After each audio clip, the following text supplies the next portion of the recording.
구속 여부는 오는 30일 법원의 영장실질심사를 거쳐 다음 날 새벽쯤 결정될 전망입니다. 먼저 박윤수 기자의 보도입니다. 검찰 특별수사본부가 오늘 오전 박근혜 전 대통령에 대한 사전 구속영장을 청구했다고 공식 발표했습니다. 지난 22일 아침까지 21시간 넘도록 진행됐던 대면 조사 이후 5일 만입니다. 검찰은 막강한 대통령의 지위와 권한을 이용해 기업들로부터 금품을 수수하고 기업 경영의 자유를 침해하는 등 권력을 남용했다고 영장 청구 이유를 설명했습니다. 중요한 공무상 비밀을 최순실 씨에게 누설하는 등 사안이 중대하다고도 밝혔습니다. 또 다수의 증거가 수집됐지만 대부분의 혐의를 부인하는 등 증거 인멸 우려가 있다고 덧붙였습니다. 공범인 최순실 씨와 박 전 대통령 지시를 이행한 공직자들뿐만 아니라 뇌물공여 혐의를 받는 이재용 삼성전자 부회장까지 구속된 상황에서 박 전 대통령에게만 구속영장을 청구하지 않는 것은 형평에 맞지 않다고도 설명했습니다. 다만 검찰은 영장에 적시된 뇌물 액수와 구체적인 혐의에 대해서는 말을 아꼈습니다. 박 전 대통령에 대한 영장실질심사는 오는 30일 목요일 서울중앙지법에서 강부영 영장전담 판사 심리로 열립니다. 구속 여부는 당일 밤 늦게나 다음 날인 31일 새벽쯤 결정될 것으로 보입니다. MBC 뉴스 박윤수입니다. 박 전 대통령에 대해 구속영장을 청구할지를 두고 검찰은 고심을 거듭해왔는데요. 결국 최대한 신속한 수사를 통해 박 전 대통령을 재판에 넘기는 게 최선이라고 판단했습니다. 김태영 기자입니다. 자신을 임명한 대통령의 신병 처리를 고심하며 주말을 보낸 김순환 검찰총장이 출근길에 나섭니다. 총장님 결심만 남으셨는데 신속하게 좀 결정하실 계획이신가요? 김 총장은 박 전 대통령 조사 이후 증거 관계와 법리 적용 등에 대해 수사팀으로부터 수시로 보고를 받았습니다. 서둘러 수사 기록을 검토하고 신속하게 결정을 내리기 위해서인 것으로 보입니다. 특수본 검사와 수사관들은 주말을 반납한 채 수사 기록을 정리했습니다. 검찰 관계자는 김 총장이 수사팀의 의견을 가장 중요하게 듣고 대검찰청 참모들의 의견들도 종합했다고 설명했습니다. 김 총장은 사안이 중대한 만큼 검찰 내부뿐만 아니라 법조계 원로들의 의견까지 참고한 것으로 전해졌습니다. 김 총장은 앞서 박 전 대통령 신병 처리 여부를 두고 법과 원칙, 수사 진행 상황에 따라 판단돼야 할 문제라고 강조한 바 있습니다. 정치권 일각에서는 검찰이 5월 조기 대선에 끼칠 영향을 고려해 박 전 대통령 수사를 선거 후로 미룰 것이라는 관측도 나왔습니다. 그러나 검찰은 최대한 신속한 수사를 통해 공식 선거운동 돌입 전 박 전 대통령을 재판에 넘기는 것이 최선이라는 결론을 내렸습니다. MBC 뉴스 김태현입니다. 검찰과 특검의 수사를 거치면서 박 전 대통령에게 적용된 혐의는 모두 13가지인데요. 검찰이 청구한 구속영장에 그동안 논란이 된 뇌물죄도 포함된 것으로 확인됐습니다. 박철영 기자입니다. 박근혜 전 대통령에 대한 영장 청구서에는 특가법상 뇌물 혐의가 적용됐습니다. 앞서 특검팀이 박 전 대통령에게 적용한 삼성 관련 뇌물 혐의 일부를 검찰이 인정한 겁니다. 특검팀은 삼성이 최순실 씨의 독일 회사인 비덱스포츠에 213억 원 규모의 컨설팅 계약을 하고 우선 77억 9천여만 원을 지급한 것을 뇌물로 봤습니다. 또 삼성이 미르와 K스포츠재단에 출연한 204억 원 등을 제3자 뇌물수수로 판단했습니다. 검찰은 이 가운데 삼성이 최 씨 측에 지원한 77억 9천여만 원에 대해 뇌물죄를 적용했습니다. 삼성의 재단 출연금에 대한 제3자 뇌물수수 혐의는 제외됐지만 수사가 계속되는 만큼 기소 단계까지 적용 법리를 더 검토하겠다는 취지입니다. SK와 롯데 등 다른 대기업의 재단 출연금 역시 뇌물인지 여부를 추가 조사하겠다는 입장입니다. 이 밖에 박 전 대통령에게 적용된 나머지 혐의도 영장실질심사에서 쟁점이 될 전망입니다.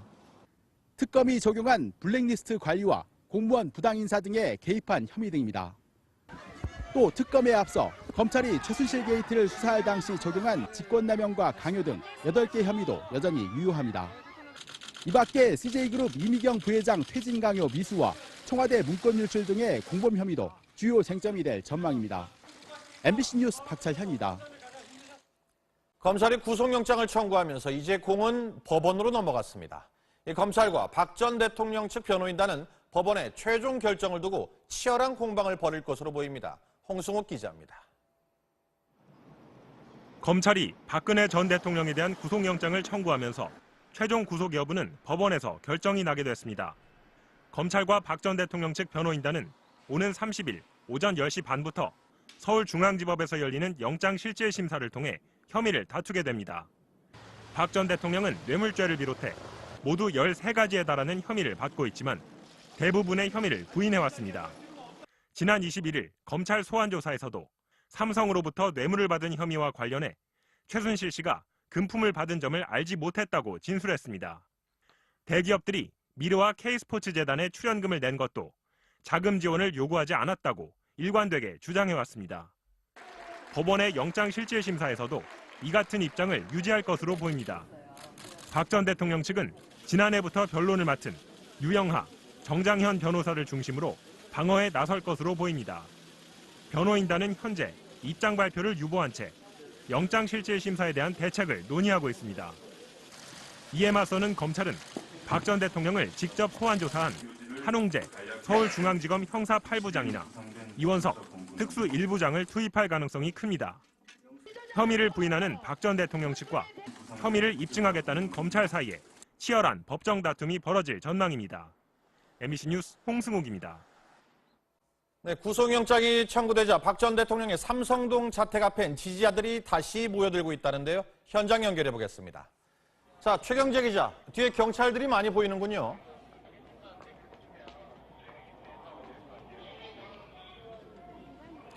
네, 검찰의 영장 청구 소식이 전해진 뒤 이곳 자택 앞에는 긴장감이 다시 고조되고 있습니다. 지금까지 이곳에 모인 지지자들은 300여 명으로 불어났는데요. 지금도 태극기를 흔들며 구속 기각과 탄핵 무효를 외치고 있습니다. 무고한 대통령을 이토록 처참하게 유린하다니 이게 정령 있을 수 있는 일이야. 감정이 격앙된 일부 지지자들은 취재진과 경찰을 향해 고성과 욕설을 쏟아내기도 했지만 큰 충돌은 빚어지지 않았습니다. 박 전 대통령은 지난 22일 검찰 조사를 받고 귀가한 뒤 외부의 모습을 드러내지 않고 있는데요. 오늘 오후 3시 40분쯤 유영하 변호사가 혼자 자택을 방문했습니다. 취재진의 질문에 아무런 대답을 하지 않고 들어간 유 변호사는 3시간여 만인 저녁 6시 50분쯤 나왔는데요. 30일로 예정된 영장실질심사와 관련한 논의를 집중적으로 나눈 것으로 알려졌습니다. 오후 5시 반쯤엔 윤전추 전 행정관이 자택에 들어가기도 했습니다. 경찰은 박 전 대통령의 지지자들이 점점 늘어날 것으로 예상되는 만큼 6개 중대 480여 명을 투입해 만일의 사태에 대비하고 있습니다. 지금까지 삼성동 자택에서 MBC 뉴스 최경재입니다. 박 전 대통령에 대한 검찰의 구속영장 청구에 대해 정치권의 반응은 엇갈렸습니다.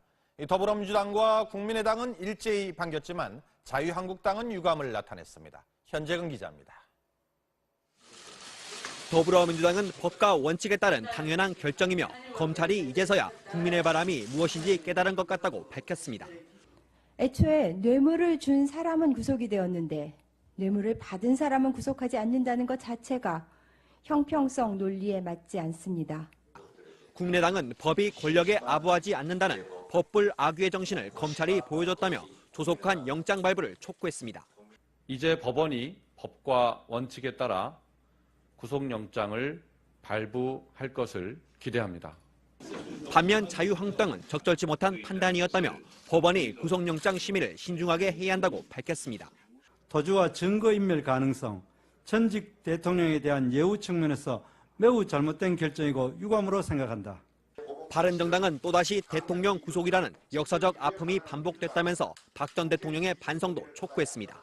박근혜 전 대통령은 사법부의 판단을 존중하며 진정한 반성의 모습을 보여주시기 바랍니다. 정의당은 법적 정의가 바로 서는 선례를 반드시 만들어줄 것을 기대한다며 법원의 구속영장 발부를 촉구했습니다. MBC 뉴스 현재입니다.